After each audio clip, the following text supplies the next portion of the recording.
अल्हम्दुलिल्लाह अल्हम्दुलिल्लाहि वकफ़ा बिल्लाहि वसलामुन अला इबादिहिल्लज़ीना इस्तफ़ा।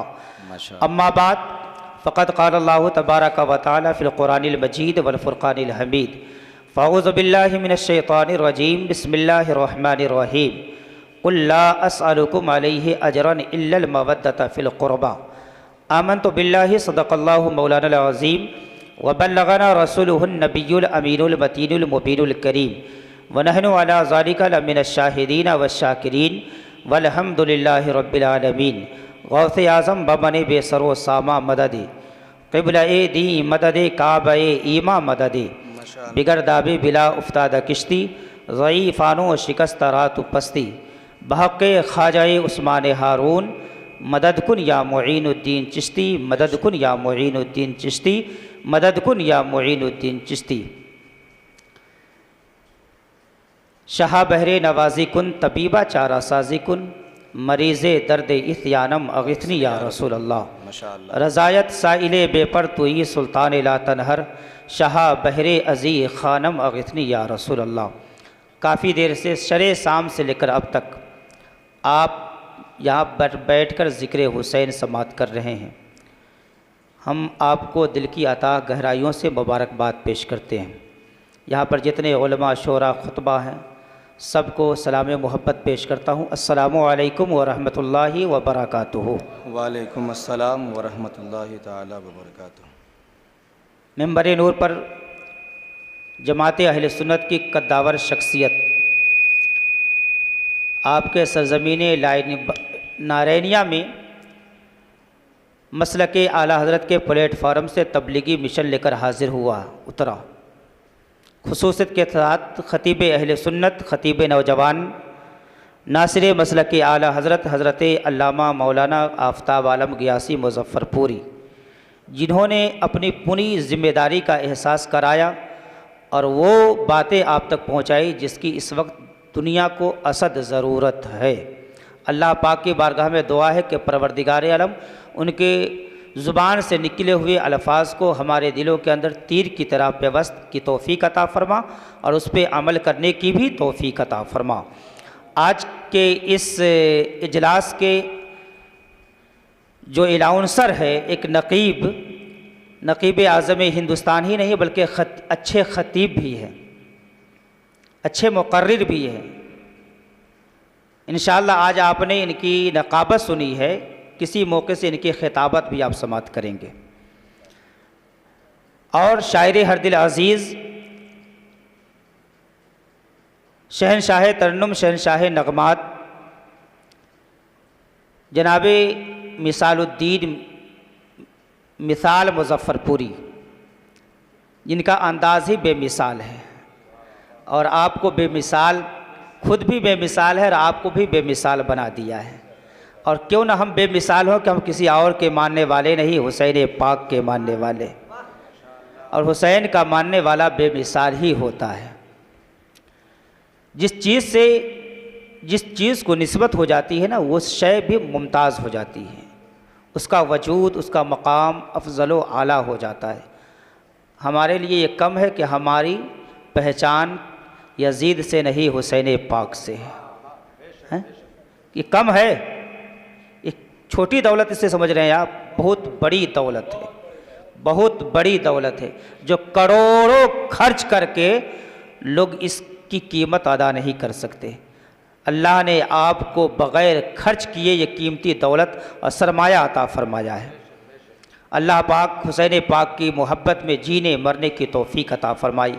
आइए बिला तमसील गुफ्तगू का आगाज़ होने से पहले आदत के मुताबिक हम और आप मिलकर अपने और सारी कायनात के आका मरकज़ कायनात मुस्तफ़ा जाने रहमत शहर यार एरम नौबहार शफ़ाअत शब असरा के दूल्हा जनाब मुहम्मदुर रसूलुल्लाह सल्लल्लाहु अलैहि वसल्लम की बारगाह बेकस पनाह में दरूद शरीफ पढ़ लें। अल्लाहुम्मा सल्ली अला सैयदना शफ़ीना मौलाना मुहम्मदिन बारिक वसल्लम सलातुन व सलामुन अलैका या रसूलल्लाह सल्लल्लाहु ताला अलैहि वसल्लम।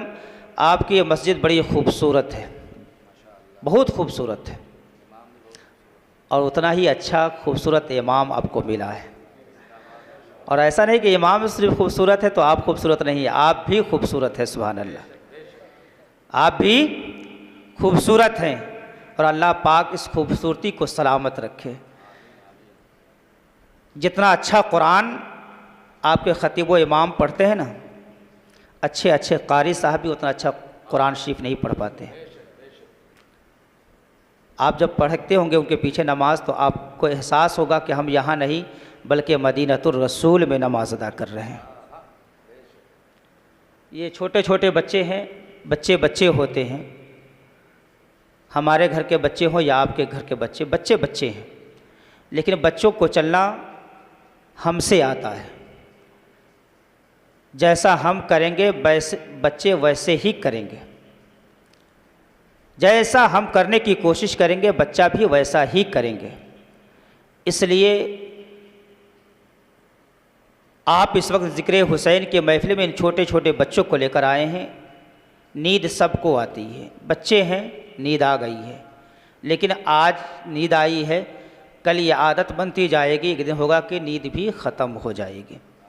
लेकिन आप लोग नींद से तो नहीं ना है, आप लोग जगे हुए हैं ना, बेदार है ना, तो एक मर्तबा अपनी मोहब्बत और ग़ुलामी का सबूत देते हुए कह दीजिए या हुसैन या हुसैन या हुसैन।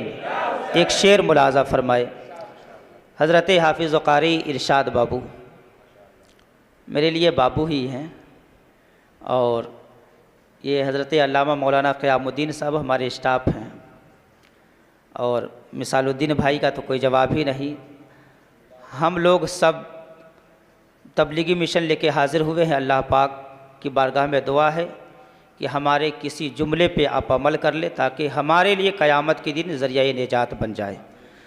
और हमने रखा है, हमने खर्च किया है, 10 रुपया, 20 रुपया, 100 रुपया, 1000 रुपया, 5000, 10,000 आपने दिया होगा ना, जब जाकर इतनी बड़ी महफिल पाक का अहतमाम हुआ है कि नहीं हुआ है।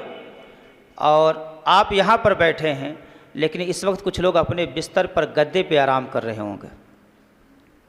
नारायणिया में इतनी तादाद तो नहीं है ना, तादाद तो बहुत ज़्यादा है ना, बहुत ज़्यादा है ना। देखिए, तादाद से इनकलाब कभी नहीं आया है, तादाद से इनकलाब कभी नहीं आया है। बहुत ज़्यादा से मतलब नहीं है, हम कितने अपने अकीदे में मजबूत है ये सबसे अहम है। करबला में एक तरफ 22,000 और दूसरी तरफ सिर्फ और सिर्फ 72 से लड़ने के लिए 22,000 को उतार देना, ये कहीं की अक्लमंदी है? ये कहीं की अक्लमंदी है? नहीं है ना। लेकिन कितना बुज़दिल था यजीद जिसने 72 से लड़ने के लिए 22,000 को उतारा। आप सोच रहे कि वो बुज़दिल होगा? बुज़दिल नहीं, तो बहुत होशियार था वो।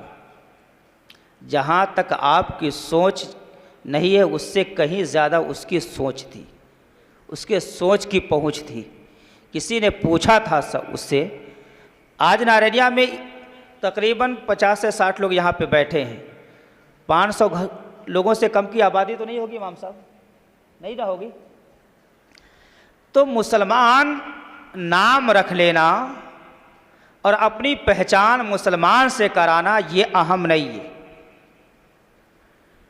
जो 22,000 थे उनका भी दावा था कि हम मुसलमान हैं। अगर हुसैन के खीमे में अजान हो रही थी तो यजीदियों के खीमे में भी अजान पढ़ी जा रही थी। अगर हुसैन के मानने वाले नमाज पढ़ रहे थे तो यजीदी भी नमाज अदा कर रहे थे। अगर हुसैन के मानने वाले जिस नबी का कलमा पढ़ रहे थे यजीदी भी उसी नबी का कलमा पढ़ रहे थे। जिस नबी को हुसैन अपना नबी मान रहे थे उसी नबी को यजीदी भी अपना नबी मान रहे थे।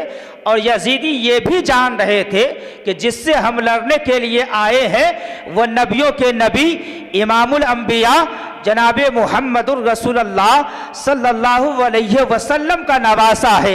ये भी जान रहे थे जिस माँ का बेटा है उस माँ का नाम फातिमा है, जिस बाप का बेटा है उस बाप का नाम अली है।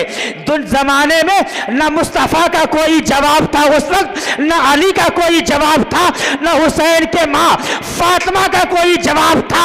नबियों में नबी लाजवाब थे, बाप में अली लाजवाब थे, माँ में फातिमा लाजवाब थी। लेकिन इतना आला नसब होने के बावजूद यजीदियों की नजर हुसैन पे न पड़ी बल्कि दुनिया के आलात और हालत पे नजर पड़ी। इसलिए हुसैन के मकाम को न समझ सके। कल 22,000 ने नहीं समझा। नारायणिया के मुसलमानों 500 की तादाद पे पितराओ मत। अगर आप 50 और 60 की शक्ल में यहाँ मौजूद है तो आप ही सच्चे हुसैनी है। वो 400 लोग जो अपने घर में आराम फरमा है उसे ये कहने का हक नहीं कि हम भी हुसैनी है। नारे तकबीर, नारे रिसालत, मसलके आला हजरत, जिक्र शहदाए करबला, नारे तकबीर, नारे रिसालत। तो तादाद दिखा देना माशाअल्लाह। कि हमारे पास इतनी तादाद है। किसी ने यजीद से पूछा था, यजीद तुमने 72 से लड़ने के लिए 22,000 को उतार दिया, ये कहाँ की अक्लमंदी है? तो यजीद ने कहा था, अरे तुम तो ये देख रहे हो कि मैंने 22,000 को उतारा है, तुमने ये नहीं देखा कि करबला के मैदान में वो अली जो बद्र के मैदान में तरह 70 लोगों को फिन्नार करके जहन्नम में पहुंचाया है, उस अली का बेटा करबला के मैदान में कितना है और पोता कितना है? अगर उसका एक बेटा नहीं एक पोता करबला के मैदान में खड़ा हो गया, अपने जिद पे आ गया, ये 22,000 नहीं बल्कि 22 लाख भी उसके लिए कम होता नजर आएगा। लेकिन वहां हुसैन को लड़ना नहीं था, वहां हुसैन को लड़ना नहीं था, सिर्फ नाना का वादा वफा करना था।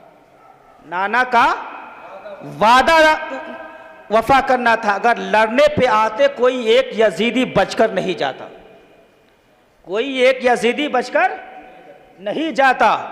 करबला के मैदान में 3 दिन का भूखा प्यासा हुसैन पहुंचा था। यजीदी सोच रहे थे कि हुसैन भूखा और प्यासा है, चंद मिनट में हम उनका मुकाबला कर लेंगे। लेकिन जब हुसैन करबला के मैदान में पहुंचा और करबला के मैदान में जब हुसैन पाक ने अपनी तलवार का जौहर दिखाया है और जब हुसैन पाक की तलवार गाजर और मूली की तरह चलने लगी, काटने लगी, तो यजीदियों में कोहराम बर्पा हो गया कि वो हुसैन जिसकी तलवार को सकीना का प्यास न रोक सका, वो हुसैन जिसकी तलवार को हजरत अब्बास का वो जवानी न रोक सका, जिस हुसैन के तलवार को अली अकबर का जनाजा न रोक सका। हमारे घर के अंदर एक बेटे की मैयत होती है, बाप आपे से बाहर हो जाता है, हर तरफ सफ़े मातम बिछी रहती है, खाना तो खाना, नमाज का भी ख्याल नहीं होता, कुरान की तिलावत का भी ख्याल नहीं होता।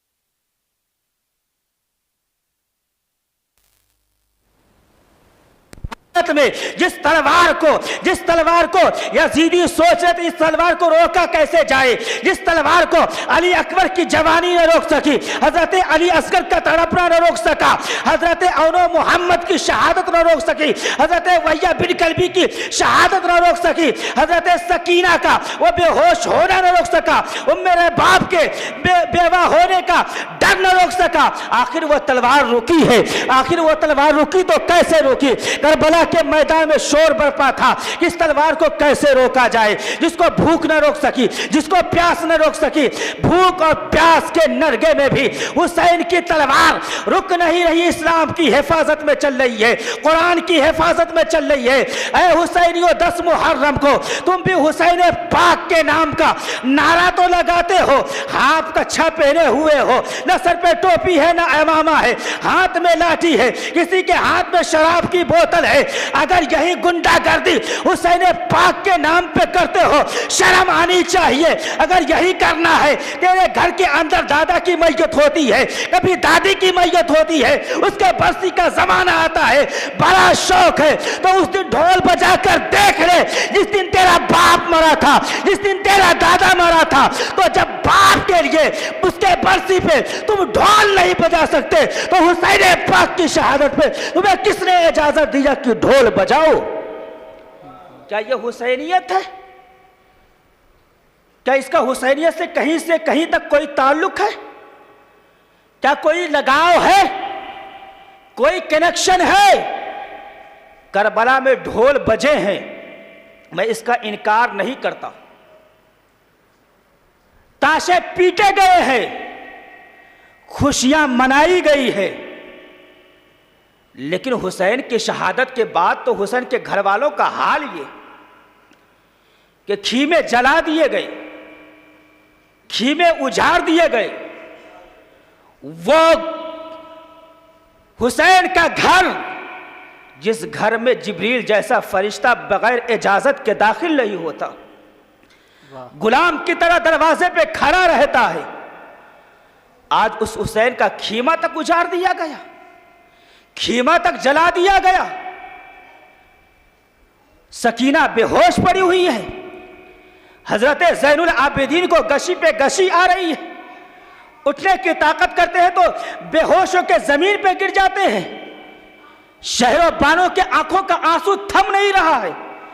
हजरत ज़ैनब का वो ईसार जो अब तक अपने जज्बे पे को मुस्तहकम किए बैठी थी, हुसैन पाक की शहादत के बाद हजरत ज़ैनब का भी वो सब्र तहम्मुल टूटने वाला था कि जब यजीदियों ने खीमा जला दिया कि अब ये सर छुपाए तो कहाँ छुपाए, अब छुपाने के लिए कोई पर्दा नहीं है।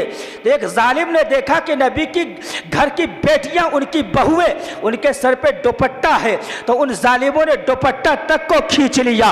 हजरत ज़ैनब ने मदीने की तरफ लौ लगा के कहा, नाना जान देखिए आपकी उम्मत ने आपके घर की बेटियों का क्या हाल किया था। जिस उम्मत को आपने हिजाब दिया था, जिस उम्मत को आपने पर्दा दिया था, उस उम्मत ही ने आपके घर की बेटियों को बेपर्दा कर दिया है। लेकिन ऐसे हाल में भी हजरत ज़ैनब ने दुपट्टा छीन लिया गया, खीमा जला दिया गया, पर्दा नहीं छोड़ा। आज हमारी बेटियां एसी के कमरे में रह रही है और उसके पास अच्छा से अच्छा लिबास है, कीमती से कीमती लिबास है।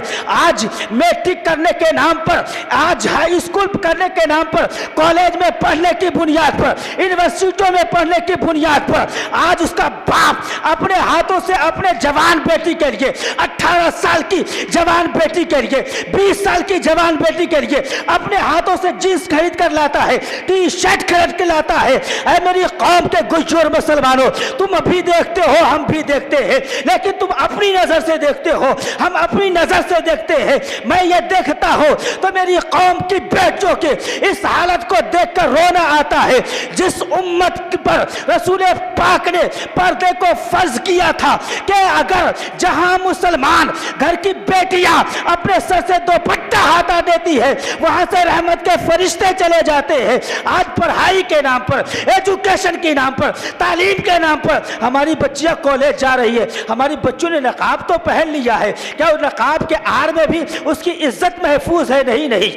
आज मेरी बेटियों की इज्जत महफूज नहीं है। क्यों नहीं है? इसलिए कि हमने अपनी बच्ची को डॉक्टर तो बना लिया, इंजीनियर तो बना लिया, प्रोफेसर तो बना लिया, लेकिन अगर कोई तालीम नहीं दिया है तो हमने कुरान की तालीम नहीं दी है, हदीस की तालीम नहीं दी है। हमने कटरीना तो बना दिया, हमने रेशमा तो बना दिया, हमने नवीन टंडन तो बना दिया, लेकिन अपनी बच्चियों को अगर हमने नहीं बनाया तो कनीज़े फातिमा नहीं बनाया है। और आज जिसका नतीजा हम देख रहे हैं, इस वक्त हिंदुस्तान में हमारी बेटियां किस तेजी से मुर्तद हो रही है, किस तेजी से गैरों का हाथ थाम कर भाग रही है। इसका जिम्मेदार कौन है? जिस कौम के बच्चों को डॉक्टर बनाना चाहिए, जिस कौम के बच्चों को, अपने बच्चों को इंजीनियर बनाना चाहिए, वो बच्चा 8 तक पढ़कर 10 तक पढ़कर सऊदी का ख्वाब देख रहा है। और जिसको घर में रहकर बच्चों की परवरिश करनी चाहिए, बच्चों की तरबियत करनी चाहिए, घर के जिम्मेदारियों का एहसास करना चाहिए। और आज हालत यह कि हमारी कौम पैसे के नशे में इस तरीके से बेगैरत हो गई है। दुबई, सऊदी और कतर के नाम पर 4-4 साल 5-5 साल जाकर वो रहता है।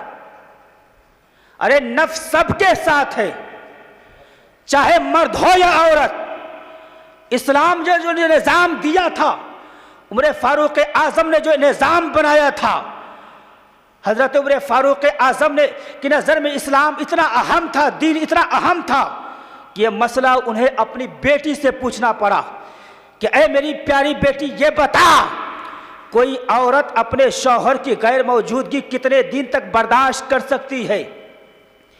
कितने दिन तक वो अपने शौहर से दूर रह सकती है? तो हया का दामन समेट कर उमर फारूक आज़म की बेटी ने कहा था, मेरे अब्बू, अगर इस्लाम की इज्जत और आबरू का ख्याल नहीं होता तो इस मसले के बारे में आपकी बेटी आपसे कभी गुफ्तगू नहीं करती। लेकिन जब इस्लाम की इज्जत और आबरू की फिक्र है तो मैं ये बताती हूँ और आपसे कहती हूँ कि एक औरत अपने शौहर से 4 महीने से ज्यादा अलग नहीं रह सकती।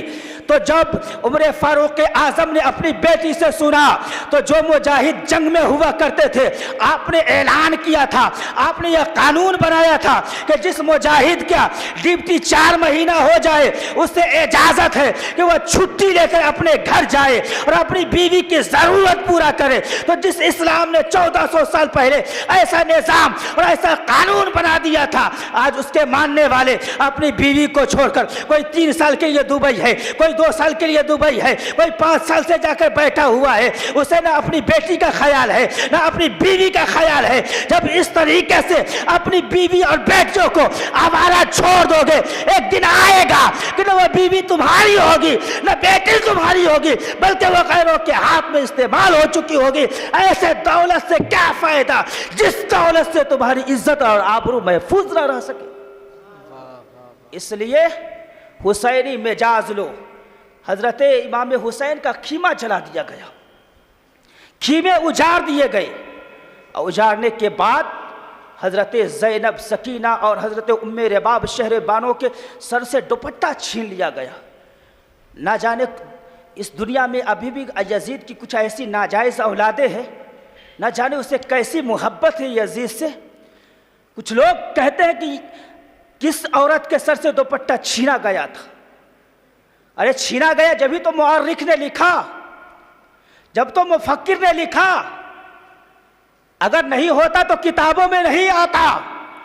अगर यजीदियत से इतनी मोहब्बत है तो जिस तरीके से हम हुसैन का खुलकर इज्जत और अजमत का चर्चा करते हैं, इसी तरीके से तू यजीद की अजमत का चर्चा कर, फिर देखेंगे तेरे अंदर कितना दम है, हमारे अंदर कितना दम है। और अब तो शान से ये कहते हैं कि न यजीद का सितम रहा, न जुल्म इब्ने जियाद का, जो रहा तो नाम हुसैन का, जिसे जिंदा रखती है करबला। जब तक आसमान में सूरज निकलते रहेंगे, हुसैन का नाम इसी तरह से चमकता रहेगा। जब तक दरिया में रवानी रहेगी, हुसैन का नाम इसी तरीके से धमकता रहेगा। जब तक इस दुनिया में हुसैनी रहेंगे। और जानते हैं, ये नबी के बेटे हैं।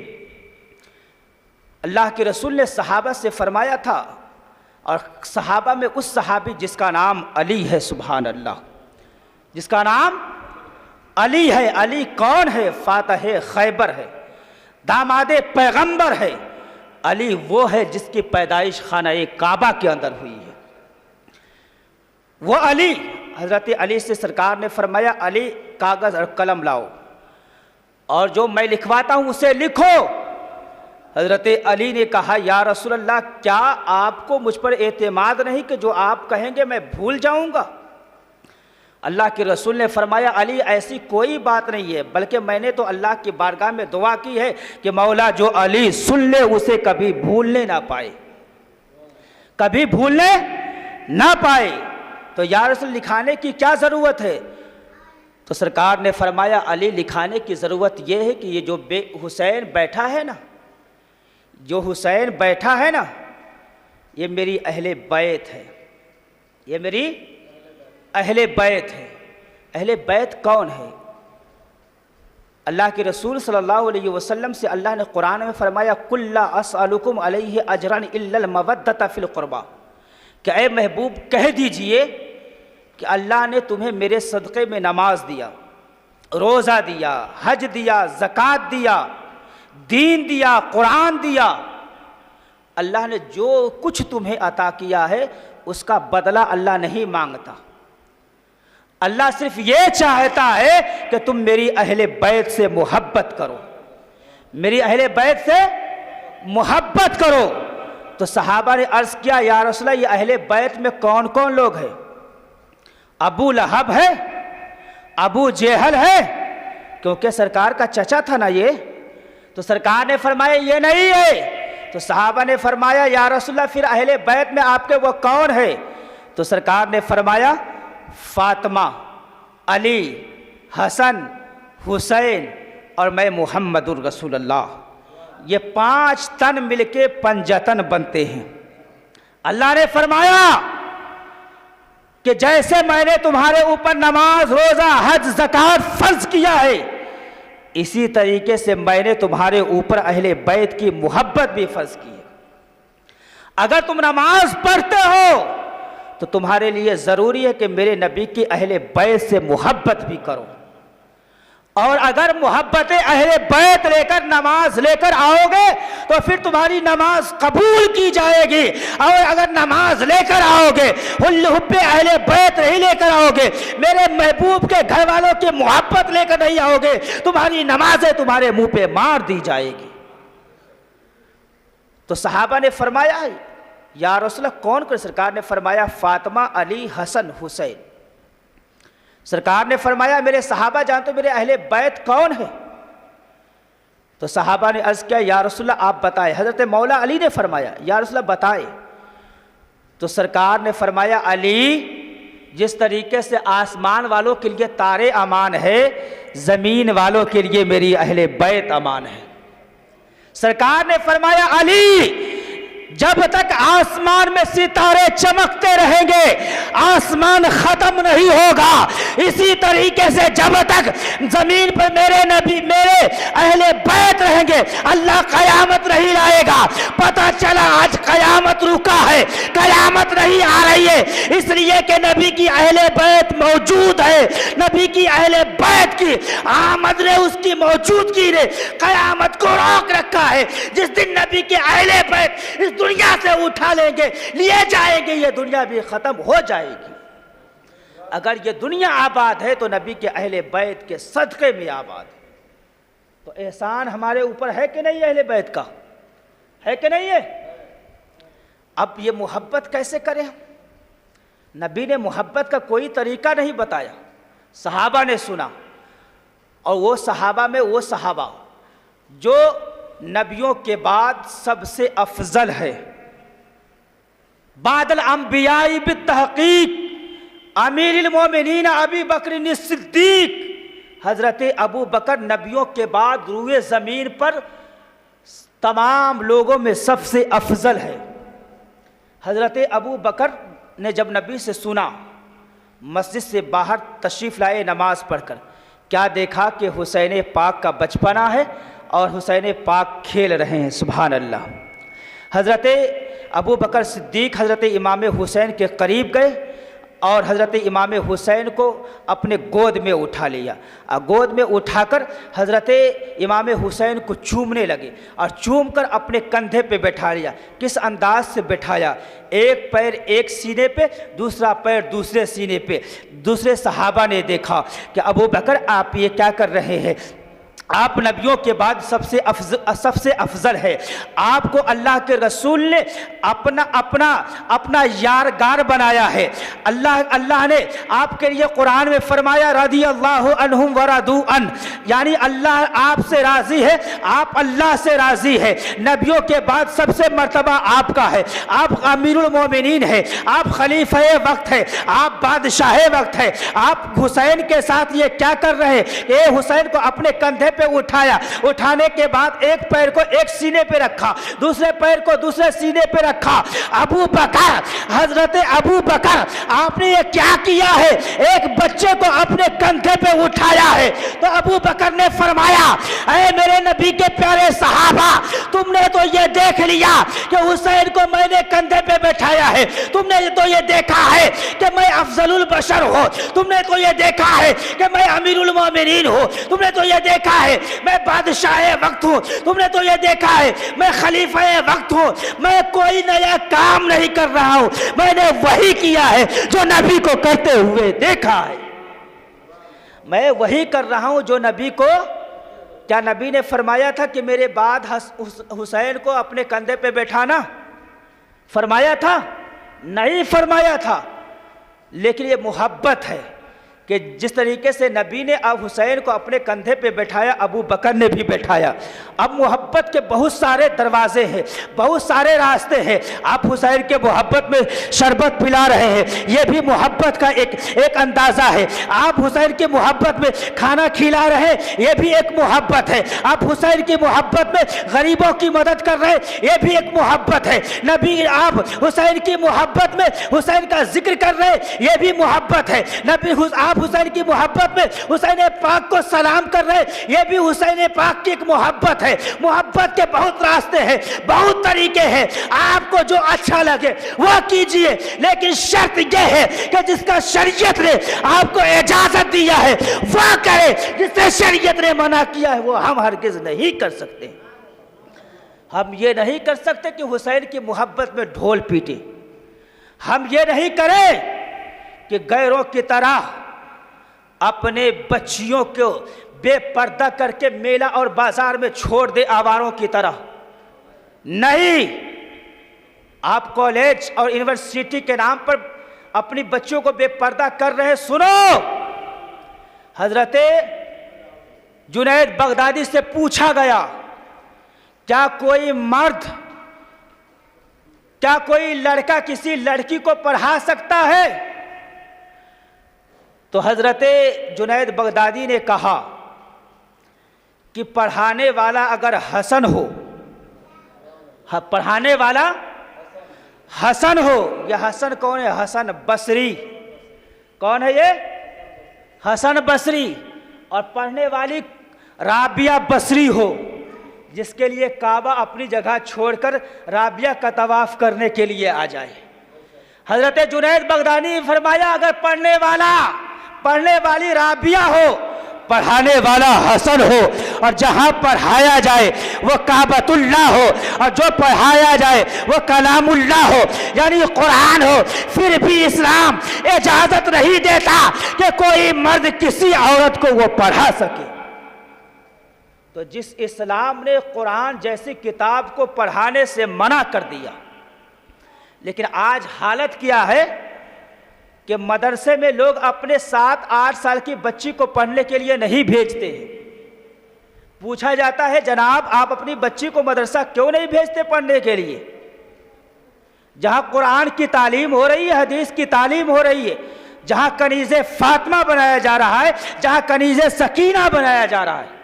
तो हमारी कौम के गुजूर लोग कहते हैं कि मौलाना साहब हमारी बच्ची अब बड़ी हो गई है, इसलिए हम मदरसा में नहीं भेजते। तो जहां कुरान पढ़ाया जाए वहां के लिए आपकी बच्चियां बड़ी हो गई है, और जहां ये आवारे और गुंडे तुम्हारी बच्चियों को आंख तार तार कर और आंखें फाड़ फाड़ कर देखने की कोशिश कर रहे हैं, और उसके खाल को नोचने की कोशिश कर रहे हैं। 18 साल की जवान बच्चियों को बेपर्दा भेज रहे हो, 20 साल की जवान बच्ची को डॉक्टर बनाने के लिए तुम बेपर्दा भेज रहे हो। वहां के लिए तुम्हारी बच्ची बड़ी नहीं हुई है, इस घर को आग लग गई। घर के चिराग से काश मेरी बेटी कुरान की तालीम के लिए अगर मदरसा आती, वो दिन देखना नहीं पड़ता। लेकिन इस्लाम ने मना किया था, तो मना किया था तो इस्लाम के लिए इतना हमने कोशिश किया कि 7 साल की बच्ची को रोक दिया, 8 साल की बच्ची को रोक दिया। और जहां तुम्हारी बेटियों को आके तार तार कर देखने वाले लोग मौजूद हैं, वहां 18 और 20 साल की बच्चियों को बेपर्दा भेज रहे हो। जब बेपर्दा भेजोगे तो यही हाल होगा।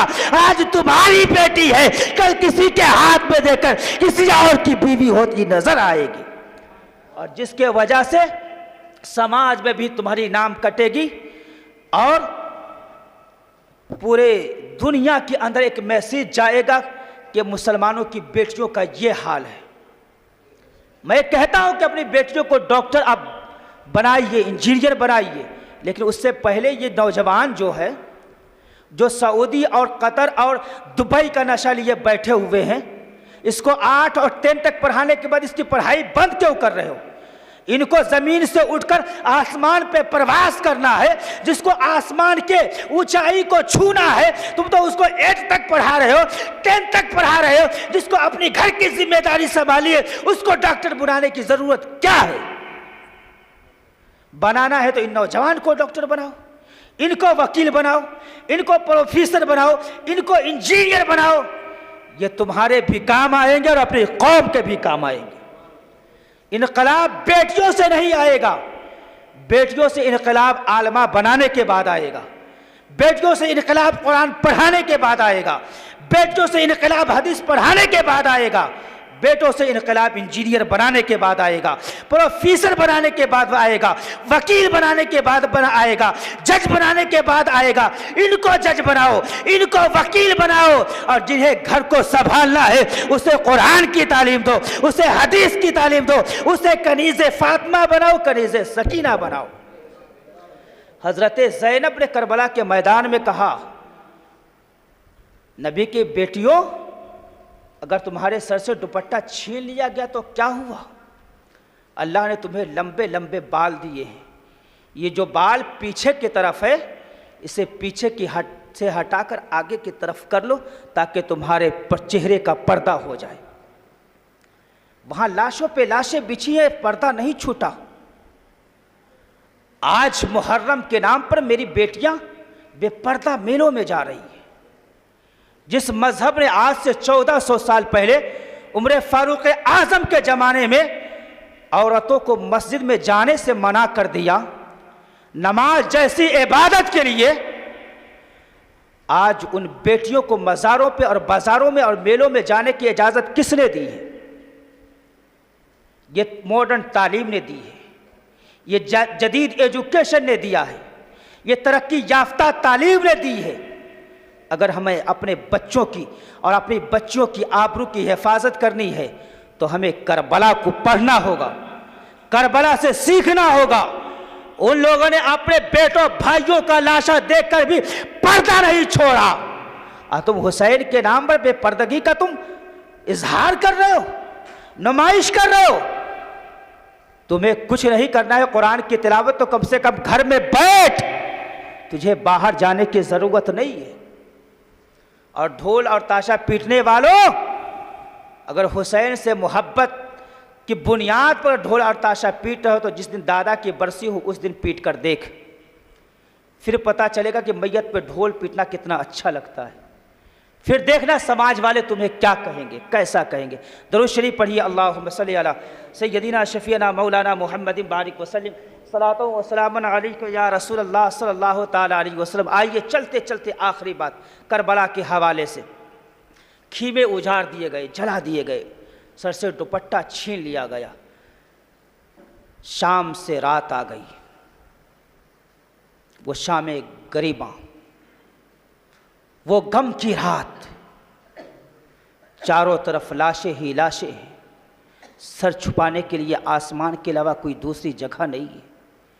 3 दिन से पानी और खाना बंद है, ज़बान सूख कर कांटे बन चुके हैं।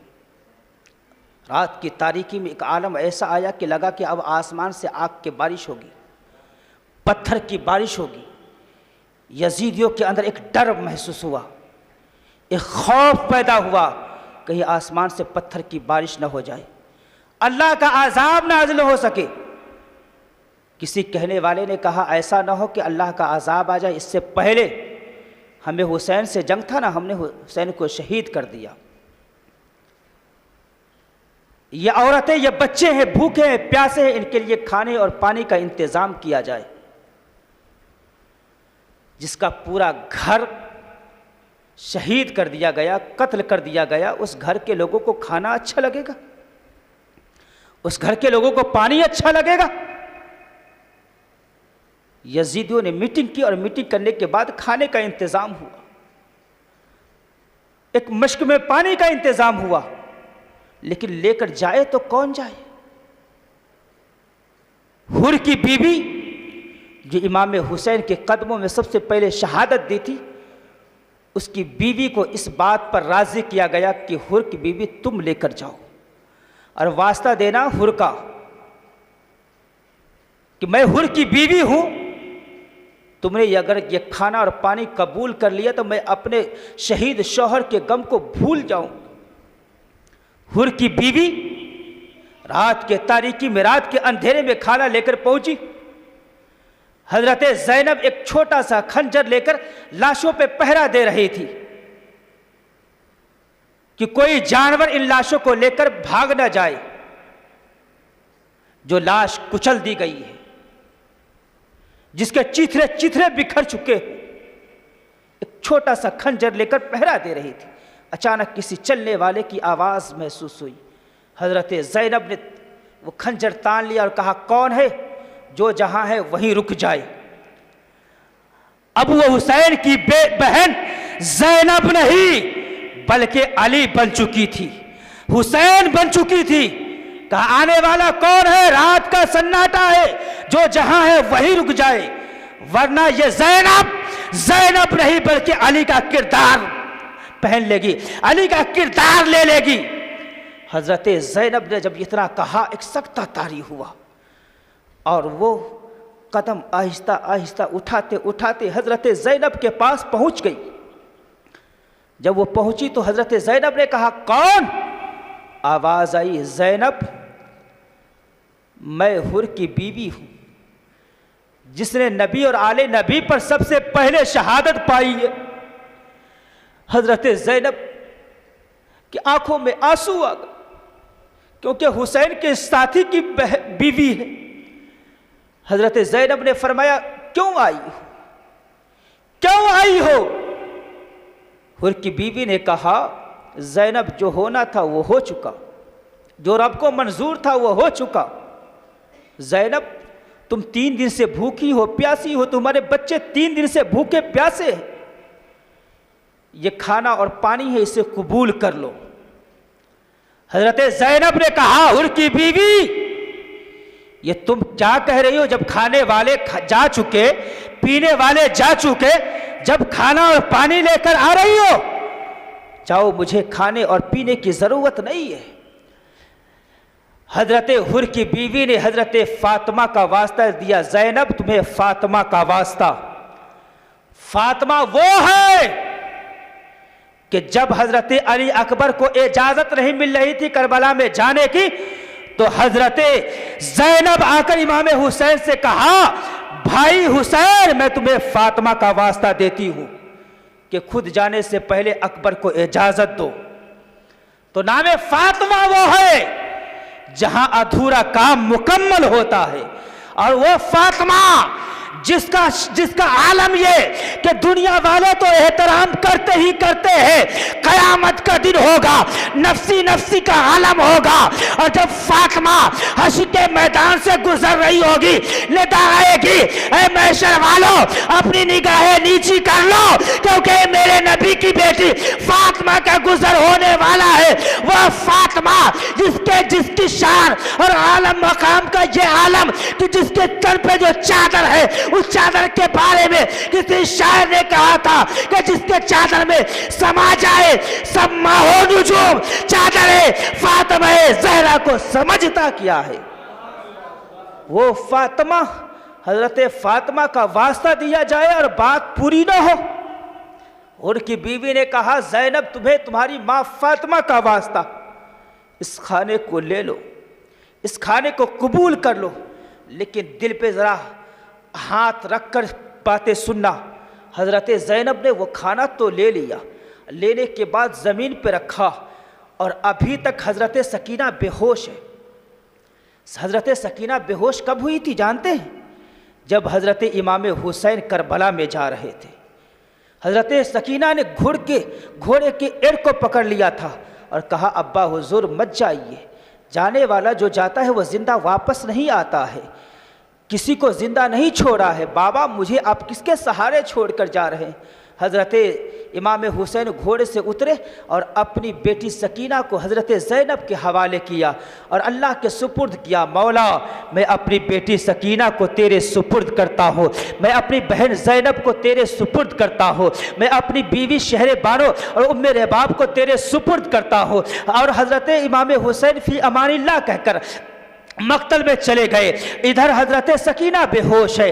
अब हज़रत सकीना के पास जब खाना और पानी आया है, पानी का छींटा मारा गया, हज़रत सकीना को होश आया। हज़रत सकीना ने आंखें खोल दी। जब हज़रत सकीना ने आंखें खोली तो खोलने के बाद हज़रत ज़ैनब सामने है। हज़रत ज़ैनब ने हज़रत सकीना अपनी भतीजी से कहती है, प्यारी सकीना ये खाना आया है, खाना खा लो, ये पानी है, पानी पी लो।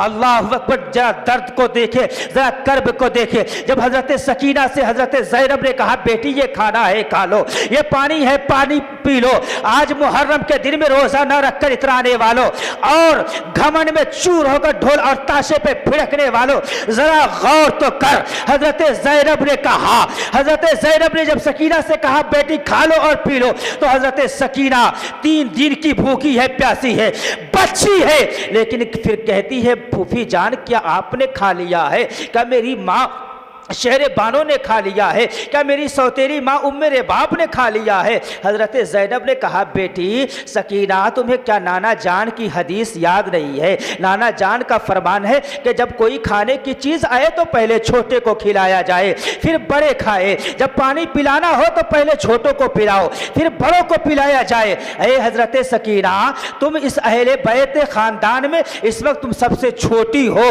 तुम पी लो हम पी लेंगे, तुम खा लो हम खा लेंगे। हजरत सकीना ने जब इतना सुना, कहा, फूफी जान आप ये कहती है कि नाना जान की हदीस है, नाना जान ने फरमाया पहले छोटे खाते और पीते हैं। फूफी जान आप भूल रही है, हम अहले बैत मुस्तफ़ा में सबसे छोटे नहीं है, हमसे छोटे भी इस करबला के मैदान में आए हैं। हजरत सकीना एक प्याले में पानी लेकर मक्तल की तरफ चलती है जहां शुहदा की लाशें रखी गई है। हजरत ज़ैनब परेशान है कि सकीना क्या कर रही है। हजरत ज़ैनब ने कहा, बेटी सकीना कहाँ जा रही हो? हजरत सकीना कहती, फूफी जान हम मदीना से एक छोटा सा हीरा लेकर आए हैं, उसी को ढूंढने के लिए जा रहे हैं। एक नगीना लेकर आए हैं, उसी को ढूंढने के लिए जा रहे हैं। वो गंजीना खो गया है, हम उसकी तलाश कर रहे हैं। प्याले में पानी का प्याला लेकर सकीना उस मक्तल की तरफ पहुंची है जहां शुहदा की लाशें रखी गई है। हजरत सकीना अब उस लाश पे पहुंचकर लाश को हटाती है, किनारा करती है, लाश को हटाती है, किनारा करती है। हजरत ज़ैनब खड़ी है, देख रही है, परेशान है। सकीना ये क्या कर रही है? क्या उसे सुबह से लाशें देखते देखते उसका दिमाग खराब तो नहीं हो गया? क्या जहन में इंतशार पैदा तो नहीं हो गया? क्या दिमाग ने काम करना तो छोड़ नहीं दिया? हजरत सकीना हटाती जा रही है, हटाती जा रही है, हटाती जा रही है। हटाते हटाते एक छोटा सा लाशा, एक नन्हा सा लाश का टुकड़ा हजरत सकीना के हाथ में आया और आने के बाद हज़रत सकीना ने कहा, फूफी जान देखिए, जो हम मदीने से नगीना लेकर आए थे वो मिल गया है, जो हम हीरा लेकर आए थे वो मिल गया है, जो हम गंजीना लेकर आए थे वो मिल गया है। हज़रत सकीना ने जब दिखाया तो हज़रत ज़ैनब ने क्या देखा कि हज़रत सकीना अपने छोटे से हाथ में एक छोटा सा लाशा, वो लाशा जो हज़रत इमाम अली असगर का था, जिसकी उम्र अभी 6 महीने की थी, एक जालिम ने तीर मारकर शहीद किया था। था। और जब हज़रत सकीना ने कहा फूफी जान मेरा वो हीरा मिल गया, मेरा वो गंजीना मिल गया, और एक जानों पर हज़रत अली असगर के सर को रखती है और दूसरे हाथ में पानी का प्याला लेती है और हज़रत अली असगर के लब से उस कटोरे को लगाती है और अपनी ज़ुबान से कहती है भैया अली असगर, फूफी जान कहती है कि अहले बैत में नबी का फरमान है कि पहले छोटे को खिलाया जाए, पहले छोटे को पिलाया जाए। ज़रा तड़प तो देखिए, ज़रा करब तो देखिए कैसा करंट है। हज़रत सकीना ने कहा भैया अली असगर, ख़ानदान नबूवत में तुमसे छोटा कोई नहीं है। फूफी जान कहती पहले छोटे पीते हैं, भैया अली असगर आप पी लीजिए हम पी लेंगे, आप खा लीजिए हम खा लेंगे। लेकिन सकीना को क्या मालूम कि जाने वाला खाता नहीं है, पीता नहीं है, लेकिन दुनिया वाले को हजरत सकीना पैगाम देना चाहती है, ऐ दुनिया वालों मेरे बाप के नाम पर तुम तमाशा मत करना, खाकर और पेट भरकर अय्याशी मत करना। ऐसे हाल में भी अहले बैत नबूवत का घर किस तरीके से सब्र और इस्तिक़लाल का मुज़ाहिरा कर रहा है। पानी मौजूद है, 3 दिन के भूखे हैं, पी नहीं रहे, खाना मौजूद है, 3 दिन के भूखे हैं, खा नहीं रहे। आज खाकर और पीकर शराब के नशे में इमाम हुसैन के नाम पर हाथ बैठकर कूदने वालों, यह हुसैनियत नहीं है जिसको तुमने हुसैनियत कहा है, यह यजीदियत है, इसका हुसैनियत से कोई ताल्लुक। नारे तकबीर, नारे रिसालत, उलमाए अहले सुन्नत, नारे तकबीर, वाह वाह माशाअल्लाह। हमें हुसैनियत को अपनाना है। करबला में ढोल बजे, ताशे पीटे गए, खुशियाँ मनाई गई, लेकिन हुसैन वालों ने नहीं, हुसैन वालों ने नहीं। किसने? इमाम हुसैन के जब सर को काट दिया गया, शहीद कर दिया गया, आका इमाम हुसैन के सर के साथ साथ 72 लाशों को नेज़े पे उठाया गया।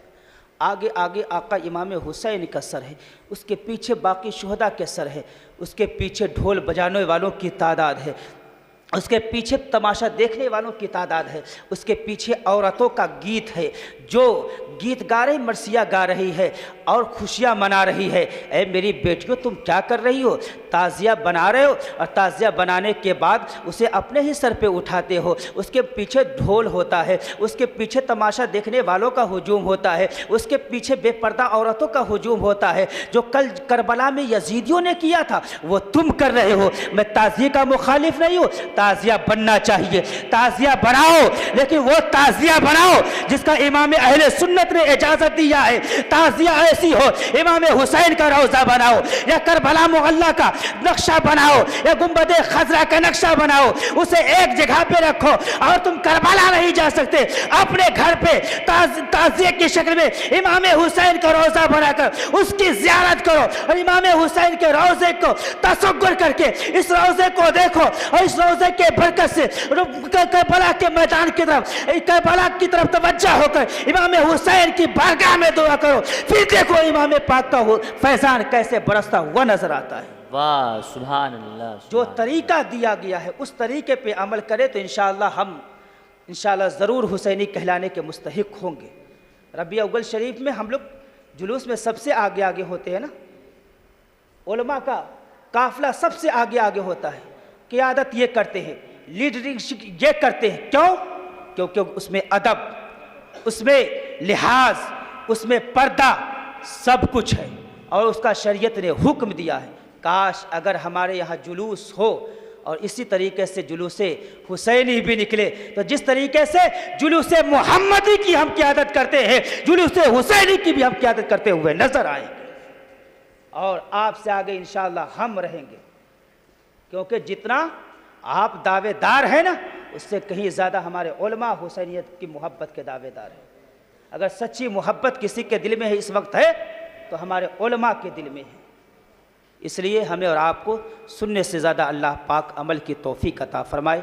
और बोलने सुनने में किस तरह की आमदन सहवन गलतियाँ खामियाँ हो गई हो, मैं सब के सामने तौबा करता हूँ।